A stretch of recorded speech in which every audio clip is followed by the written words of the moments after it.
Whatever hatched from my egg would determine my family's fate. Each egg was like a lottery ticket.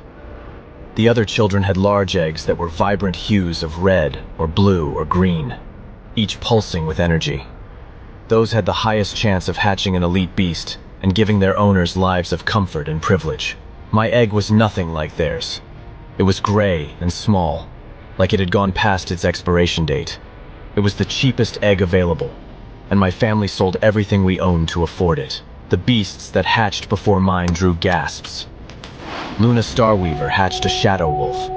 Her beast's powers gave her enhanced senses, made her taller, faster, and stronger. Klein Goldcrest hatched a crimson salamander. It gave him regal scales of molten gold that glowed beneath his skin. All around me, students showed off their new forms: wings, claws, armored limbs. Their families would be celebrating tonight. These beasts guaranteed them wealth and glory. That's all I wanted. To be able to reward my parents for giving up everything so I'd have a chance. "Ren!" the examiner called my name. I felt all of their eyes fall on me. It was my turn. My hands shook as I walked up to the altar, clutching my egg. I put the egg down on the altar and took a step back. The room fell into a hush as it started to wiggle. The shell split. I could feel my heart beat faster as the shell split open. Brilliant light escaped from the cracks, forcing everyone to shield their eyes. When I opened mine, I saw the shattered egg. There was no beast inside. A cloud of spores floated over me. It had two eyes and glimmered with a dim gray light. It was the weakest beast ever recorded in the history of summonings. The laughter from my peers was cruel and immediate. My face went bright red with shame. I heard Klein's voice booming behind me. "Of course you would get a cloud spore, Ren. You have the worst luck in the world." Was my life over? I refused to accept it. I ran to the ceremony master. "A cloud spore isn't that bad, right? It will evolve into something big and strong, right?" The elder pressed his lips into a line, struggling to contain his amusement. "I'm sorry, Ren, but you truly have the worst beast there is. It doesn't evolve, and its absurdly low rating will resign you to a life of poverty, working in the mines with your worthless beast." At that moment, my cloud spore squinted and glowed. I felt something slowly protrude from my head. Hope surged inside of me. Was I growing badass horns? Klein jumped in my face and pointed. "Look! He's growing a garden from his head."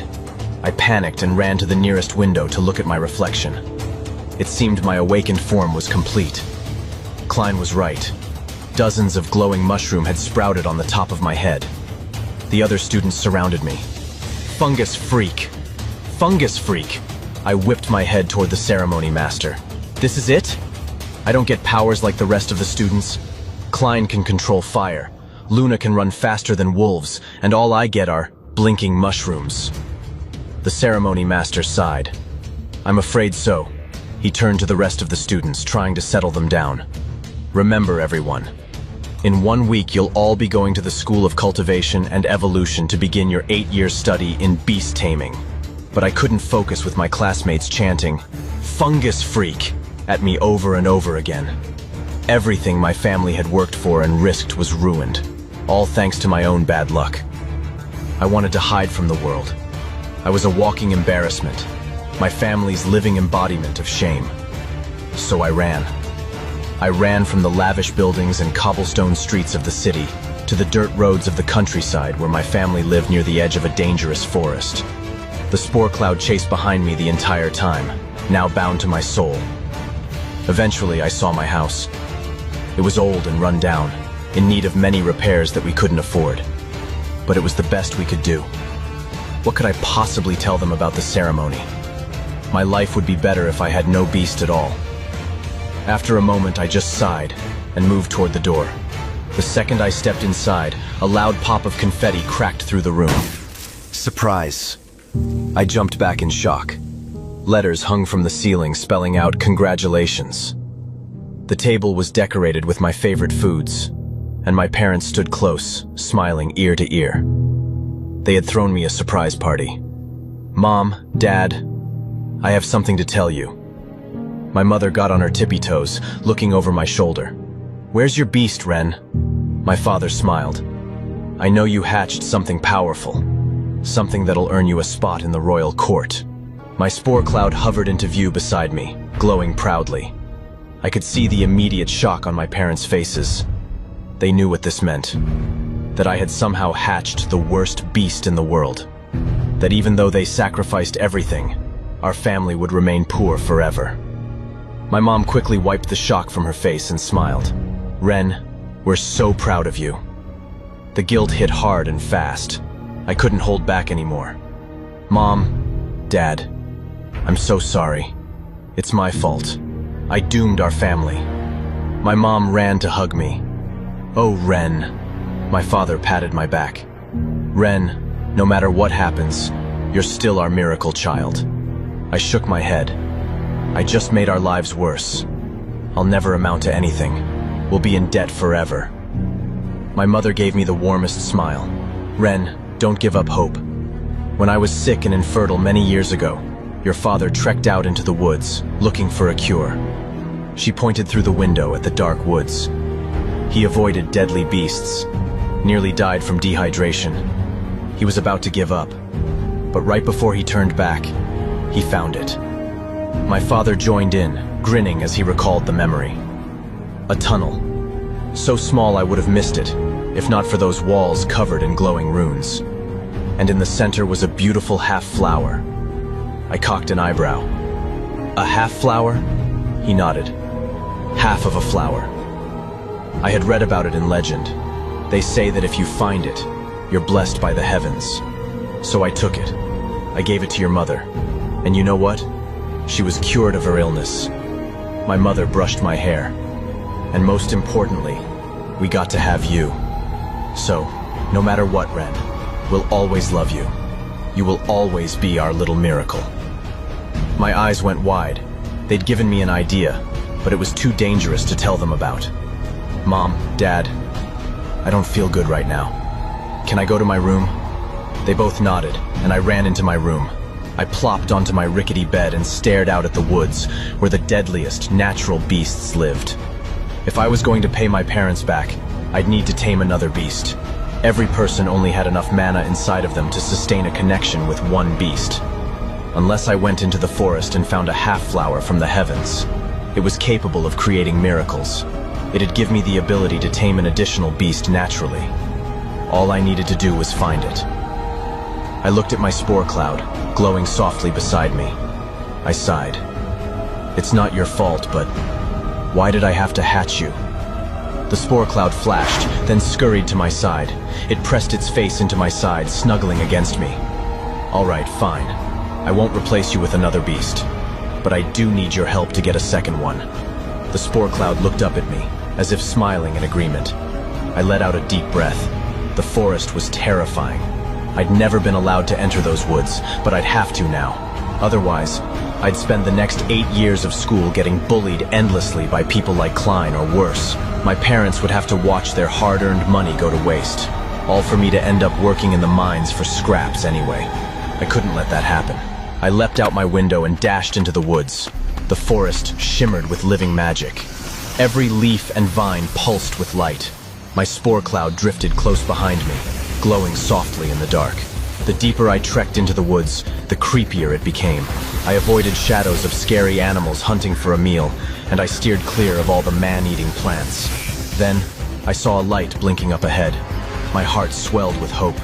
Could it be the same glowing tunnel where my father found the flower? By the time I realized I was supposed to look away, it was too late. A praying mantis the size of a human stared back at me. It had crystalline formations all across its body, bending light in a way to mesmerize its prey.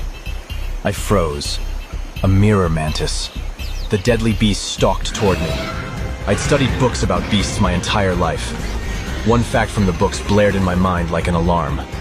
Mirror mantises were the most deadly thing that I could possibly encounter in these woods.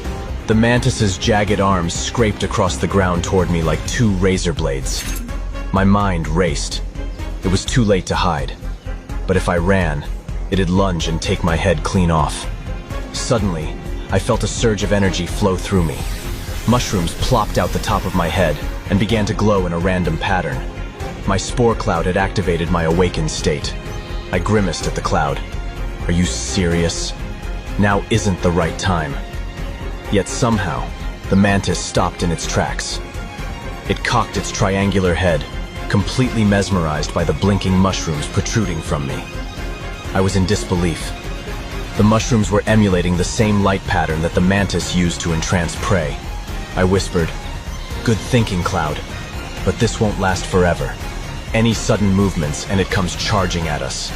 I scanned the area. Every possible source of cover was too far away. Come on, there has to be something. I took a slow step back, trying to put some distance between us. My heels sank with a hollow crunch. I froze. There was a pit right beneath me, built to snare bigger beasts. I was too light to trigger it, but a mirror mantis wouldn't be. "Cloud, I'm going to do something risky, but you have to trust me, okay?" The spore cloud looked at me, and its eyes surged with determination. "We move on 3. I took one step onto the hollow ground. 1, then took another step backward. 2. I broke out into a dash. 3. The second I darted, the mirror mantis hissed. It stabbed its legs into the ground, dragging its way toward me. My adrenaline flooded, and in that split second, I dove. As the mirror mantis grazed my foot, it stepped forward, opening up the pit below. The ground opened up with a crash, and the mantis shrieked as it fell into the chasm. Relief flooded through me in an instant. I grinned. I did it. I survived. Cloud wet, I felt something latch around my leg. The mantis hooked its pincer around my leg. My joy turned to pure terror. I dropped to the ground and tried to kick the beast off of me. It clung to me as I fell into the pit, trying to drag me with it. I clawed at the dirt, desperately trying to hang on, but it was no use. I lost my grip and went plunging into the dark depths below. I hit the ground with a crunch. I groaned in pain. When I realized I was still alive, I got to my feet and felt around in the pitch-black darkness. I grabbed onto the walls, feeling around for an exit. A light suddenly blinked beside me. I stopped. Was it the mantis's light? The light blinked again, revealing the cheery face of my spore cloud. I whispered, "You idiot. What are you doing here? Are you trying to get eaten?" Before the cloud could even respond, I heard a chittering sound that sent a chill down my spine. I turned slowly. Behind me was the mirror mantis, dimly illuminated by my spore cloud. I took a step back. It took a step forward. Mirror mantises love to play with their food, and right now, it was enjoying every ounce of fear emanating from my pores. My back hit a wall. I was cornered. The spore cloud flashed with light, trying to distract the mantis. It was no use. The beast just raised its pincer into the air, ready to make me its next meal.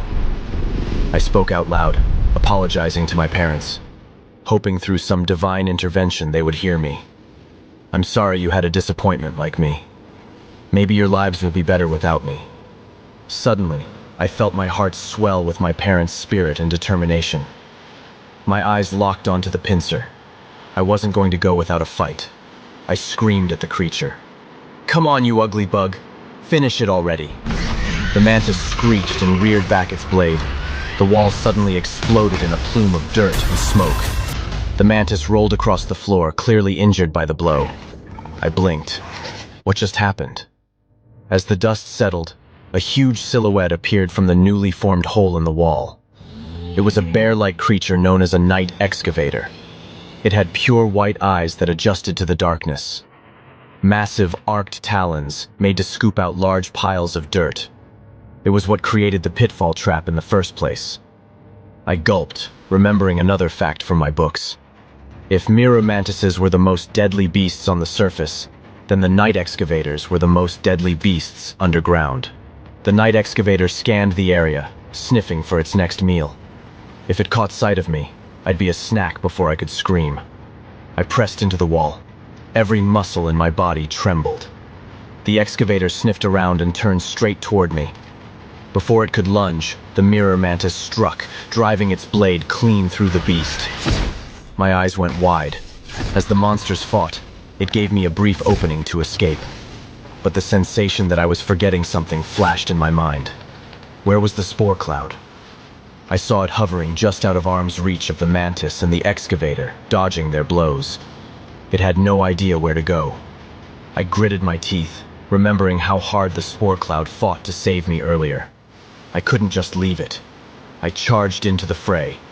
The mantis's pincer sliced past my face. I dropped low, then sprang back as the excavator's jaws snapped shut where I'd just been. Each strike shook the pit like thunder. My spore cloud hovered inches away, trembling but still glowing bright. "Come on, fungus," I shouted. "Without you, the kids will just call me a regular freak again." Its glow pulsed, once, twice, then burst into a happy shimmer before zipping straight toward me. I grinned. "Good. That's the spirit. Let's get out of here." We quickly ducked into the hole recently dug by the night excavator and pressed on. The sound of clashing talons and pincers echoed through the tunnel behind us. I moved as fast as I could, because whoever won that battle would be coming for us next. The tunnels forked into hundreds of different paths. Which way would lead me to the half-flower of the heavens? Would it be the same path I'd used to escape? I had no time to think. Just moved left at one fork, then right at the next. As we continued, the tunnel slowly grew wider and wider. From my cloud's dim glow, I could see that the tunnels transitioned from harsh dirt to smooth stone, as if carved out by man. Then, a light became visible up ahead. My eyes widened. Is this what I think it is? I surged forward, turned the corner, and found a long chamber, filled with glowing runes along the wall. It was an ancient place, overgrown with roots that stretched across the floor and walls. And it was exactly as my father described it. I dropped to my knees. Tears of happiness flooded from my eyes. I found it, Cloud. I found the cave my dad talked about. The half-flower is somewhere here. I pressed ahead, scanning each and every corner for the half-flower. The shimmering runes glowed blue. Then, my spore cloud did the same, as if responding to the ancient walls. It was a charming display. All of my worries vanished. For once, I was smiling. That's weird, Cloud. I've never seen you be anything other than gray before. Before Cloud could even look at me, the sound of a sharp scrape snapped me from my happiness. It echoed along the cave walls behind me. I spun, looking into the emptiness of the tunnel that I had come from. My heart hammered with a realization. The sound of the battle between the mirror mantis and the night excavator stopped a while ago. Who won? I stared into the darkness, hoping that the beast wouldn't find me. The mirror mantis exploded out of the abyss with a screech. One of its eyes hung from its eye socket by a stringy piece of flesh. Its posture was now crooked after its tremendous battle. That just meant it was even hungrier for its next human meal. I bolted. Cloud, let's go. We took off down the corridor, moving as fast as we could. But the mantis wasn't taking its time anymore. It used every limb to scale across the chamber walls, gaining speed with each pull. My mind flashed to my parents. For them, I couldn't afford to fail. I had to live. My foot caught on a root, and I rolled across the floor. I tried to crawl to my feet, but one of the pincers stabbed into my hand, pinning me to the ground. I screamed in pain. I can't die like this. I won't let you kill me. I tried to wrestle out, but my squirming did nothing. To the mirror mantis, I was just an insect. Its breath puffed against the back of my neck. I could hear its mandibles chirping, preparing for a large bite. I scanned the area. Surely there had to be a way out of this. Suddenly, up ahead, the glowing runes flashed bright. Then they peeled off the wall. I blinked hard to make sure I wasn't imagining it. I wasn't. Hundreds of runes flew off the walls, merging together into something shapeless and formless. Something that hovered into the air. They were morphing into a dense blue spore cloud. The blue cloud rocketed across the chamber and knocked the mantis right off me. I struggled to my feet, watching as the blue smoke enveloped the mantis. The beast thrashed, but it was no match against the ancient colony that withered it down, slowly melting its skin. Then, the mantis rolled across the floor, and with one final shriek, it went stiff. Dead. I let out a sigh of relief. I was hoping that I could tame the mantis once I found the half-flower. But at that moment, I was glad to be alive at all. I continued down the chamber, looking for the flower, when I felt a sudden pinch at my leg. Ow! I looked down. A blue blur wrapped around my leg. My skin sizzled, then slowly ripped away. The pain instantly brought tears to my eyes. I jerked away and saw the entire colony of blue spores hovering in the air. They were coming after me now. I looked at my own spore cloud. I thought they were your friends. My cloud just looked ahead as the blue smoke flew right toward me. Guess they weren't friendly after all. The blue smoke grew wide, moving to wrap around me. But my vision went gray, and the smoke stopped, just inches from my face. My own spore cloud was creating a protective barrier. Cloud, you're awesome! The relief didn't last long. I could see the blue smoke breaking down my own spore cloud's barrier. A couple of them cracked through the protective shield, eating away at my skin. I continued down the tunnel. I needed to find the half-flower. Maybe it could stop this. It was a miracle after all. But with each step, I could feel the blue smoke digging deeper and deeper, peeling away my skin in patches. The pain was too much. I fell to the ground. I didn't even have the energy to crawl anymore. How many times would I almost die? How many times would the beast that I called useless have to save me? I watched as my gray spore cloud slowly broke down. In just a few moments, it had ceased to exist. It didn't deserve to die alongside me. I screamed, "Leave, Cloud!" You did your best. I'm sorry I ever doubted you. Cloud's eyes blinked at me. Then it darted deeper into the tunnel. I smiled. That's right. Go find a tamer better than me. Go! The blue spores ate away at me faster. Blood spilled from the holes spreading across my body. I would have sat there and accepted death. But a dim, gray light forced me to look ahead. Cloud hovered nearby, watching me. I gritted my teeth. You doing? Get out of here! Cloud flashed with light. It didn't move at all. Did it want me to follow it? I laughed. I spent the entire day blaming you for my problems. Maybe I should have just put my trust in you this whole time. Energy surged through me, not Cloud's mana, but pure determination. I climbed to my feet and shouted, "But I was wrong, Cloud. I'm putting my trust in you now." I stumbled toward Cloud. Each step was pure agony, but I wouldn't give up. I used all my strength to move. For me, for my parents, for Cloud. Where are you taking me, buddy? I can't keep going like this. I don't have much time left. Cloud suddenly flashed so bright the entire chamber illuminated gray. We had reached its destination. I looked around. What did it want me to see? Then, right below Cloud, I saw the glowing half-flower of the heavens. Hope suddenly overtook the overwhelming pain. I don't know what your secret is, Cloud, but you're a miracle. I dove to the floor and ripped the half-flower from the ground. There was an air of pure power radiating around it, but I couldn't waste a single second. I swallowed the flower, exactly like my mother did, and I braced. Would my body digest the flower first, or would the blue smoke digest me? My spore cloud hovered close, its glow flickering in rhythm with my heartbeat. For a moment, I swore it was watching. Not with fear, but with expectation. The blue smoke crawled across my skin, unraveling me thread by thread. But instead of panic, all I felt was wonder. Something else was moving inside me. A power that was old and ancient. My eyes fluttered shut. When I opened them again, the world had changed. Everything appeared to me like a blueprint. Bones, instincts, strengths, weaknesses were all presented to me like a computer interface. The flower I'd swallowed was fusing with something dormant in my blood. It felt like it was changing me. For the first time, I wasn't afraid. I just wanted to know what I'd turn into. What powers will come from Ren's transformation? What is the spore cloud capable of? Is it really the weakest beast, or does it harbor unlimited potential? And will Ren finally be able to tame another beast and save his family once and for all? Next time on The Weakest Beast, Tamer gets all SSS dragons.